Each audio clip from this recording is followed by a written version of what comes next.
বাংলাদেশে আগামী ফেব্রুয়ারি মাসে যে নির্বাচনটি অনুষ্ঠিত হবে, সেই নির্বাচন নিয়ে বাংলাদেশে যে ষড়যন্ত্র চলছে, সেই নির্বাচন নিয়ে আবার নানা রকম পদ্ধতির কথা বলে এই নির্বাচনকে বানচালের হীন প্রচেষ্টা করা হচ্ছে।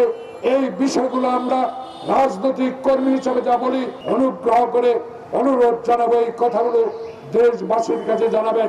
গতকালকে জরিপে আমি দেখেছি একটি টক শোতে আমি দেখলাম সেখানে 96% লোক এই দেশে শান্তিপূর্ণ ইলেকশন চায়, ভোট চায়, কিন্তু আমি বুঝতে পারি না মুক্তিযুদ্ধের একজন অস্ত্র হাতে যোদ্ধা হিসাবে আমি আজকে যারা রাস্তায় নেমে এই ইন্টেরিয়াম গভর্নমেন্টকে বিষাক্ত করে তোলার জন্য আপনারা রাস্তায় নেমে যে আমাদেরকে বিভক্তি করার হীন চেষ্টা করছেন, আপনাদের উদ্দেশ্যে বলতে চাই, এটা কি গণতন্ত্রের পক্ষের লোক হলেন? যদি গণতন্ত্রের পক্ষের লোক হয়ে থাকেন, কেন প্রফেসর মোহাম্মদ ইউনূসকে আজকে শঙ্কার মধ্যে পাঠাচ্ছেন? কেন আজকে প্রফেসর ইউনূসকে আমাদের মাঝে বিভক্তি তৈরি করার জন্য হীন চেষ্টা করছেন?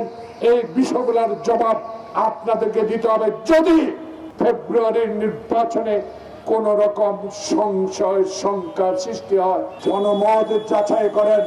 পিআর অবশ্যই আপনারা বুঝেন, সে পিআর পদ্ধতি যদি আনতে হয়, বাংলাদেশের এই ফেব্রুয়ারির নির্বাচনে জনগণের কাছে যান, ভোট দিয়ে ওই সংসদে শেরে বাংলানগর ওই সংসদে যা সংখ্যাগরিষ্ঠতা অর্জন করে ক্ষমতায় যান, সংবিধান পরিবর্তন করে পিআর দেন।